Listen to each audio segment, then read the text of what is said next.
No more long and boring lectures, no more poor quality videos, and no more second-hand lectures. A-Team Commerce Academy brings you next level ACCA lectures you deserve. Interpretation of financial statements की, ठीक है। वैसे तो ACCA चाहता है कि आप ratio वगैरह कैलकुलेट करें, उससे पहले ही you should be able to interpret something about a particular company by just looking at the statement of financial position or by just looking at the statement of profit loss, ठीक है। But ये skill के ऊपर हम ज़्यादा काम करते हैं जब हम F7 के ऊपर जाते हैं। फिलहाल हम रेशो एनालिसिस का इस्तेमाल करके ये समझेंगे कि एक ऑर्गेनाइजेशन के रेशोज़ को देख करके हम क्या कुछ बता सकते हैं, ठीक है। नाउ आपको एक बात मैं कहूँगा, शायद थोड़ी सी अजीब लगे बट ये सच है। यहाँ पर कैलकुलेशन रेशोज़ की बहुत ही आसान है और ACCA मान करके चलता है कि आप बड़े आराम से कैलकुलेशन कर लेंगे। दूसरी बात, 12th के अंदर जैसे कॉम्प्लेक्स कैलकुलेशन आते थे कि कोई मिसिंग फिगर दे रखा है या कुछ आपको एक्स वगैरह लेने की ज़रूरत पड़ रही है, ऐसे क्वेश्चंस यहाँ नहीं आते, because ACCA wants to check your understanding of the ratio, not your power of calculation, ठीक है। तो यहाँ पर जितना भी आप रेशो कैलकुलेशन करेंगे बड़ी आसानी से काम हो जाता है। मेन हमें ध्यान देना है इंटरप्रिटेशन पे। तो इसलिए जब भी कोई रेशो मैं यहाँ पर डिस्कस करूँगा, यू हैव टू अंडरस्टैंड कि मैं उससे क्या क्या मीनिंग निकल रहा है, ये मैं डिस्कस किया करूँगा, रादर देन कि उसको हम एक एक क्वेश्चन उठा उठा के कैलकुलेट करते रहें और प्रैक्टिस करते रहें, ठीक है।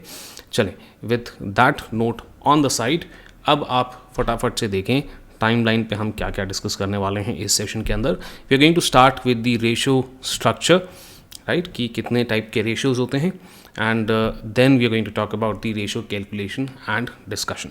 सबसे पहली बात देखें टाइप ऑफ रेशोज़। देखिए यूजुअली लोग कहते हैं जी टाइप ऑफ रेशोज़ 4 टाइप के होते हैं, यही हम 12th से पढ़ते आए हैं और यही ACCA की किताबों के अंदर भी लिखा हुआ है। बट मैं आपको कह रहा हूँ रेशोज़ जो होते हैं ना, असल में 2 टाइप के होते हैं। एक रेशोज़ तो होते हैं हमारे प्रॉफिटेबिलिटी के, दूसरे होते हैं लिक्विडिटी के। There are only 2 types of ratios. देखें ज़रा, आप देखें तो लिक्विडिटी रेशोज़, लिक्विडिटी यानी कि एक कंपनी की एबिलिटी, क्षमता कि वो कितने टाइम में अपनी लाइबिलिटीज़ को पे कर सकते हैं। तो एक क्षमता जो है 2 लेवल पर हम चेक करते हैं। एक तो हम शॉर्ट टर्म में चेक करते हैं, एक लॉन्ग टर्म में चेक करते हैं। शॉर्ट टर्म में जब आप देखते हैं कि अपनी शॉर्ट टर्म लाइबिलिटीज़ पे करने के एक लायक एक कंपनी है कि नहीं, तो वहाँ पर जो रेशोज़ आप निकालते हैं उन्हें लिक्विडिटी रेशोज़ कहते हैं। और लॉन्ग टर्म में जब आप देखते हैं तो इसे हम पोजीशन रेशोज़ कहते हैं, या फिर क्लास 12th में आप इसे सॉल्वेंसी रेशोज़ के नाम से जानते थे, ठीक है। लिक्विडिटी रेशोज़ अपने आप में इतने डिस्क्रिप्टिव नहीं होते, डिटेल्ड नहीं होते, और कई बारीक कारणों का आपको पता नहीं चलता है जब आप लिक्विडिटी रेशोज़ निकालते हैं।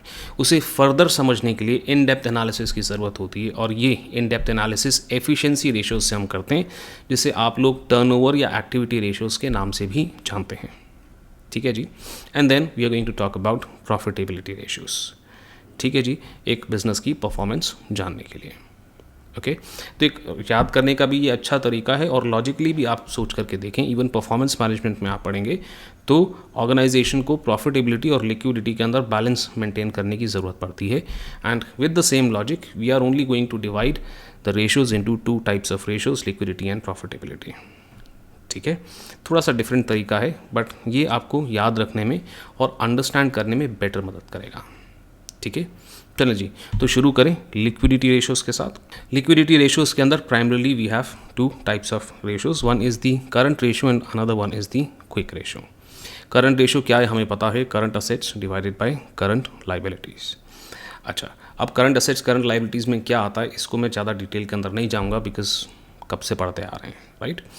आइडियल रेशो की बात करते हैं, क्लास 12th में हम पढ़ते थे 2:1 का आइडियल रेशो है। यहाँ ACCA के अंदर वो कहते हैं जी अब नॉर्मली 1.5:1 का आइडियल रेशो माना जाता है, यानी कि करंट असेट्स करंट लाइबिलिटीज़ के 1.5 गुना हो तो चल जाएगा। बट ये भी एक ज़रूरी नहीं है कि हर ऑर्गेनाइजेशन में आपको सेम मिलेगा, इंडस्ट्री टू इंडस्ट्री डिपेंड कर सकता है। फॉर एग्जांपल एक सुपरमार्केट जो कैश एंड कैरी बिजनेस होता है, जहाँ पर एक हाथ आपने पैसा दिया और माल ले लिया, और जब उन्हें पेमेंट करने की बारी आती तो अपने सप्लायर्स को वो 30 या 45 डेज़ के टाइम के अंदर पेमेंट करते हैं. सो इस सिनेरियो के अंदर what is going to happen is that current ratio is going to look completely different. और वैसे ही आप ऐसे बिजनेस को देखो जहाँ पर उधारी में ही सारा काम होता है, कस्टमर भी बड़े टाइम तक आपको पेमेंट नहीं करता है, वहाँ पर करंट रेशियो अलग दिखेगा. सो हर इंडस्ट्री का आइडियल रेशियो अलग हो सकता है, ठीक है, बट एक ओवरऑल 1.5:1 का फिगर हम लेके चलते हैं, ठीक है. अच्छा, दूसरी बात है कि ऑब्वियस ही बात है कि ये रेशो जितना हाई होगा उतना अच्छा है, बिकॉज हमारे पास एक सेफ्टी नेट हो जाता है कि भाई कोई भी हमसे पैसा मांगने के लिए आएगा तो करंट एसेट्स जितने ज़्यादा होंगे उतना बेटर है, ठीक है. बट इसके अंदर एक प्रॉब्लम है. प्रॉब्लम ये है कि करंट असेट्स अगर आपके हाई हैं, इन्वेंट्री ज़्यादा होने की वजह से, तो दिक्कत वाली बात हो सकती है. भाई जैसे इन्वेंट्री आपके पास बहुत सारा पड़ा हुआ है, ठीक है. अब इन्वेंट्री एक ऐसा आइटम है जिसे बेचने में हमें समय लगता है. तो पहले तो आप उसको उधार पे बेचोगे, उधार पे बेचने के बाद आपको पेमेंट मिलेगा, तो उसको कैश में कन्वर्ट होने में बड़ा टाइम लगता है, बड़ा समय लगता है. और ये कैश में जब कन्वर्ट होगा फिर आप सामने वाले को पेमेंट करोगे, ठीक है. वैसे ही कम टाइम लगता है रिसीवेबल्स के अंदर, बट रिसीवेबल्स के अंदर भी कुछ समय तो लगेगा जब आपके पेमेंट आपको आ जाएंगे. रिसीवेबल्स क्या हैं? डेटर्स, ठीक है. तो यहाँ पर भी कुछ आपको समय लग सकता है, या फिर आपके पास कैश बहुत सारा पड़ा है जिसकी वजह से आपका करंट असेट्स ज़्यादा आ रहा है. तो देखने में तो हमें रेशो अच्छा लग रहा है और ये तो बताता है कि लिक्विडिटी डेफिनेटली हमारे पास है, बट अगर कैश भी आपके पास बहुत ज़्यादा है तो एक सवाल यहाँ पर और खड़ा हो जाता है कि कैश जब आपके पास इतना है तो क्यों नहीं आप नॉन करंट असेट्स खरीद के अपने बिजनेस की अर्निंग कैपेसिटी डेवलप कर लेते हो, ठीक है. So therefore a balance needs to be maintained. So current के अंदर करंट रेशो हमेशा हाई हो तो अच्छा होगा, ऐसा ज़रूरी नहीं है. बट यहीं पे हम क्विक रेशो देखते हैं. सर क्विक रेशो की क्या ज़रूरत पड़ी? हमने जैसे कि अभी बात किया, इन्वेंट्री अगर ज़्यादा होता है तो करंट रेशो बड़ा हो तो भी अच्छी बात नहीं होगी, बिकॉज इन्वेंट्री पहले बिकता है, बिकने के बाद फिर थोड़ी देर बाद पैसे आते हैं, राइट. तो इन्वेंट्री को अगर हम इक्वेशन से उठा दें, साइड कर दें, तो हमें बड़ा क्लियरली पोजीशन पता चल जाएगा लिक्विडिटी का, है ना. तो अब हमारे पास अभी भी ये दो रीजंस, रिसीवल्स और एक्सेस कैश के क्विक रेशो बड़ा होने के बाद भी ख़राब दिख सकता है, ठीक है. तो यहाँ पर एक पॉइंट हमें और कंसिडर करने की ज़रूरत है, and that one point is high overdraft limit versus low quick ratio, ठीक है. अच्छा, ये क्या मतलब हुआ? इसका मतलब ये है कि फॉर एग्ज़ाम्पल क्विक रेशो आपका बहुत ही कम है ना, तो चिंताजनक बात हो गई. बट वो कहते हैं कि आपसे कोई पैसा मांगने आए और आपका जो बैंक है उसके अंदर आपकी ओवरड्राफ्ट लिमिट काफ़ी बाकी है. इन दैट सिनेरियो कोई भी आपसे पैसे मांगने आएगा तो आप उसे पेमेंट कर पाएंगे, ठीक है. Understand what I am trying to say. Bank आपको ओवरड्राफ्ट की फैसिलिटी देता है और ये फैसिलिटी आपके पास अवेलेबल है, ये लिमिट आपने अभी तक इस्तेमाल नहीं करी है, तो लो क्विक रेशो होने के बावजूद चिंता की बात नहीं होगी. यही चीज़ आप करंट रेशो में भी देख सकते हैं कि करंट रेशो भी आपका अगर कम है बट ओवरड्राफ्ट लिमिट आपके पास काफ़ी तगड़ी बाकी है, तो भी हम चिंताजनक बात नहीं मानते, बिकॉज ओवरड्राफ्ट होता किस लिए? शॉर्ट टर्म पेमेंट्स को फाइनेंस करने के लिए तो होता है, राइट.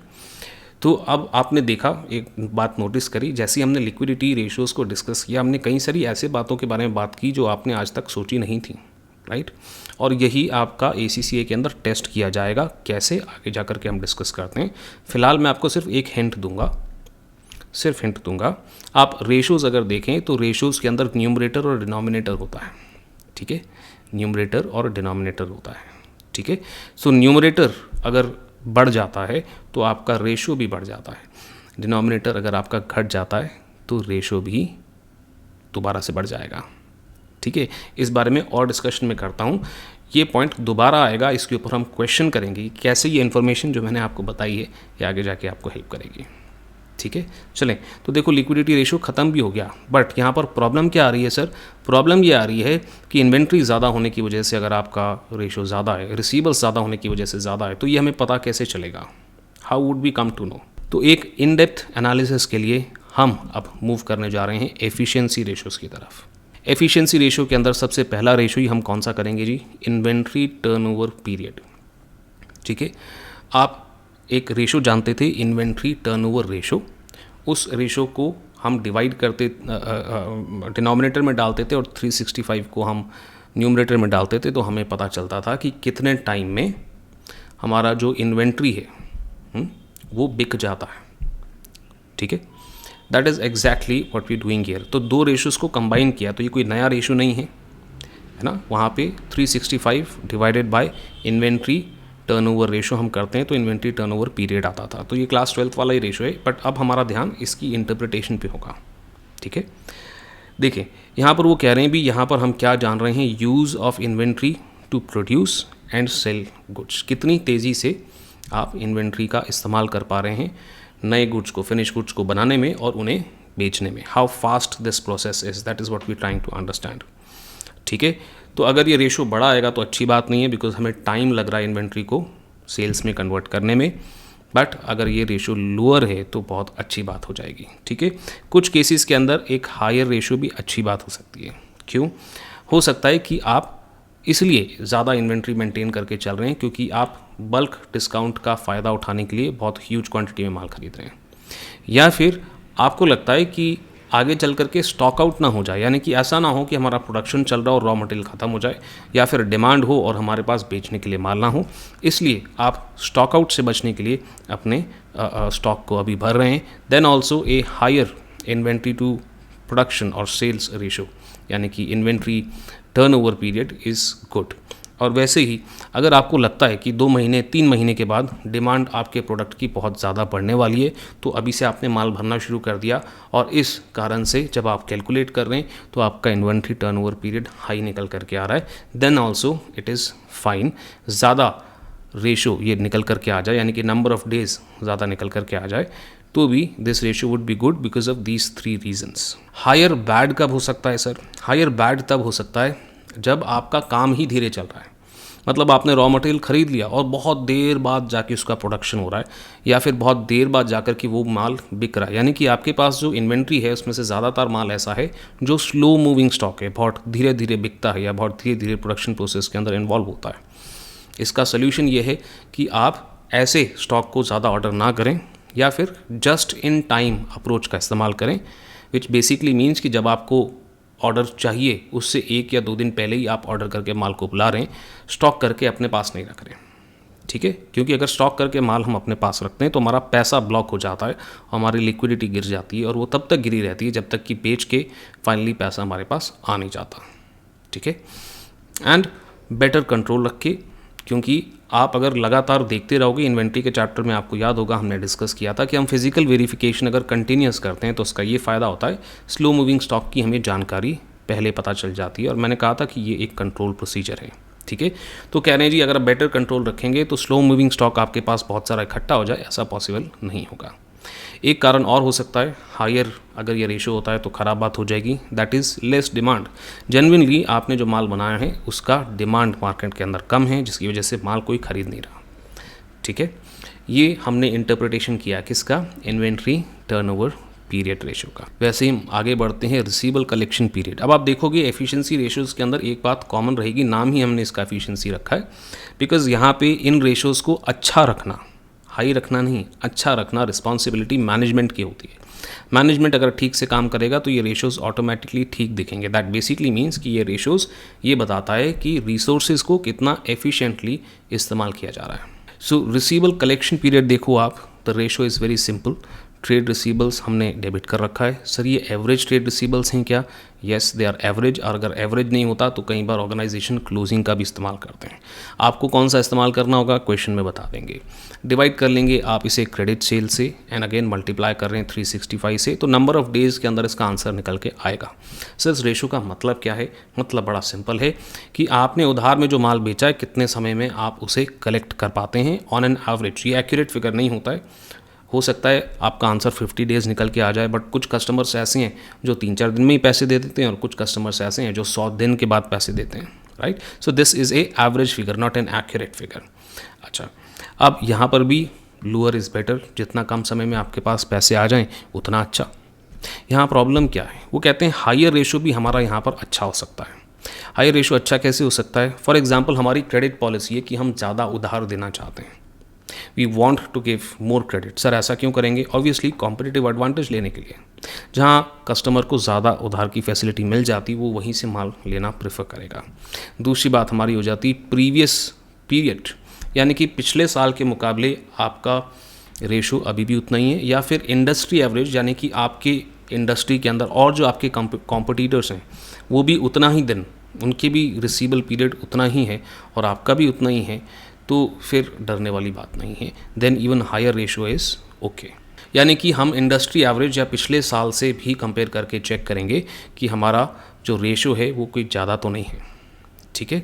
एंड दिक्कत इसके अंदर एक आ जाती है, इस रेशो को मैनिपुलेट किया जा सकता है।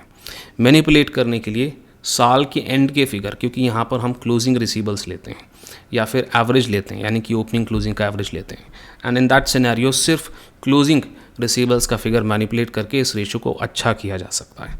दूसरा प्रॉब्लम और है फैक्टरिंग। फैक्टरिंग का मतलब होता है कि आपके जो रिसीवेबल्स हैं ना, आप एक ऑर्गेनाइजेशन हायर करते हो और उन्हें कहते हो कि आप आज के आज हमें पैसे दे दें और हमारे रिसीवेबल्स आप जा कर के कलेक्ट करें, ठीक है। This is called factoring. तो इसके अंदर क्या होता है, आपके रिसीवेबल्स बैलेंस शीट में से ज़ीरो हो जाते हैं क्योंकि आपके पास पैसा ऑलरेडी आ चुका होता है और पैसा फिर कलेक्ट करता है दूसरा ऑर्गेनाइजेशन, ठीक है। सो फैक्टरिंग की वजह से भी हो सकता है कि आपका ये रेशो बहुत कम निकल करके आ जाए। और वैसे ही कई बार अनयूजुअल टर्म्स के ऊपर भी आप अगर माल बेचते हैं तो आप इस रेशो को मैनिपुलेट कर सकते हैं, ठीक है। सो ये मैनिपुलेशन का स्कोप होता है और ये प्रॉब्लम है। अब क्या करें, अकाउंट्स के फिगर्स हैं ये, ठीक है ना, और अकाउंट्स के फिगर्स अगर मैनिपुलेट हो जाते हैं तो यूज़र्स ऑफ फाइनेंशियल स्टेटमेंट को पता नहीं चलता है। तो ये कुछ आप डिसएडवांटेजेस कह लो कि ऐसे रेशोज़ को मैनिपुलेट किया जा सकता है जानबूझ के अच्छा दिखाने के लिए, और जो बेचारा यूज़र ऑफ फाइनेंशियल स्टेटमेंट या इन्फॉर्मेशन देख रहा है वो इस चीज़ को जज शायद नहीं कर पाएगा, ठीक है। ये मैनिपुलेशन का स्कोप हमारा यहाँ पर है। अगली और आखिरी इफ़िशिएंसी रेशो कर रहे हैं, इसके बाद हम अगले सेशन के अंदर जाएंगे और वहाँ डिस्कस करेंगे बाकी रेशियोज़ को। देखिए जी, यहाँ पर let's also talk about payables payment period. Obvious ही बात है कि हम यहाँ क्रेडिटर्स की बात कर रहे हैं, क्रेडिटर्स को ही हम यहाँ पेबल बोलते हैं। देखें, ट्रेड पेबल्स हमारा न्यूमरेटर पे आ रहा है और क्रेडिट परचेज हमारे क्रेडिट पे आ रहे हैं और उससे मल्टीप्लाई कर रहे हैं 365 डेज़ पे। इसका मतलब ये है कि सप्लायर से हम कितना उधार ले रहे हैं, ठीक है। अब एक बात तो क्लियर है, जितना ज़्यादा उधार लोगे उतना बढ़िया है, ठीक है। बट यहाँ पर भी लोअर इज़ बेटर कह रखा है, यानी कि जितना जल्दी या जितना समय से आप पेबल्स को ख़त्म कर देंगे, अपने सप्लायर्स को पेमेंट करेंगे, उतना ही अच्छा है, ठीक है। क्योंकि अगर आप इस रेशो को हायर रखेंगे तो आपका रेपुटेशन ख़राब हो सकता है, बिकॉज सप्लायर बोलेगा यार इसको माल बेचते हैं तो ये तो पेमेंट ही नहीं करता, या फिर वो आपको डिस्काउंट देना बंद कर देंगे, या फिर जब आपको ज़रूरत है माल की, आपको कोई इमरजेंसी है, तो वो आपको सपोर्ट नहीं करेंगे। ये हायर रेशो की वजह से नुकसान हमें हो सकते हैं, ठीक है। अच्छा, कुछ क्वेश्चंस में आपको क्रेडिट परचेज अगर नहीं देकर रखा है तो कॉस्ट ऑफ सेल्स का आप इस्तेमाल कर सकते हैं and you can calculate this ratio. इस बात का ध्यान रखें। इसके अलावा ये रेशो के अंदर कोई कॉम्प्लिकेशन आपको देखने के लिए नहीं मिलने वाली। फाइनल बात एफिशिएंसी रेशो की, technically this is not a ratio. Cash cycle की हम बात कर रहे हैं, तो कैश साइकिल के अंदर हम क्या करते हैं, जो तीनों हमने रेशोज़ निकाले हैं, इन्वेंट्री और रिसीवेबल्स को हम ऐड करते हैं और माइनस करते हैं क्रेडिटर पेमेंट रेशो को। इससे हमें पता चलता है कि वर्किंग कैपिटल कितने अच्छे से मैनेज हो रही है। अब इसके अंदर क्या होता है कि इन तीनों को आप जब कलेक्टिवली करते हैं, जब आंसर निकल के आता है हमारा, उसे हम कैश साइकिल बोलते हैं। ये कैश साइकिल शॉर्ट भी हो सकती है, नेगेटिव भी आ सकती है। अगर आपका कैश एंड कैरी बिजनेस है, जैसे कि एक सुपरमार्केट का बिजनेस अगर है, तो उनका रिसीवेबल कलेक्शन पीरियड जो है वो ज़ीरो आ सकता है, राइट, क्योंकि वो कस्टमर्स को उधार नहीं देते हैं। और क्रेडिटर पेमेंट पीरियड हाई आ सकता है, जिसकी वजह से you can even get a negative answer here, ठीक है। So negative is not bad, है ना, नेगेटिव और a short cash cycle is good, but again industry to industry depend करता है। बट इसके ऊपर ध्यान इसलिए रखना चाहिए ताकि इंश्योर किया जा सके कि टाइमली पेमेंट आप कर रहे हैं अपने सप्लायर्स को, ठीक है जी। तो इस लेक्चर के अंदर इतना ही। प्रैक्टिस करें, डाउट पूछें डिस्कॉर्ड सर्वर के अंदर, बाकी रेशोज़ अगले सेशन में।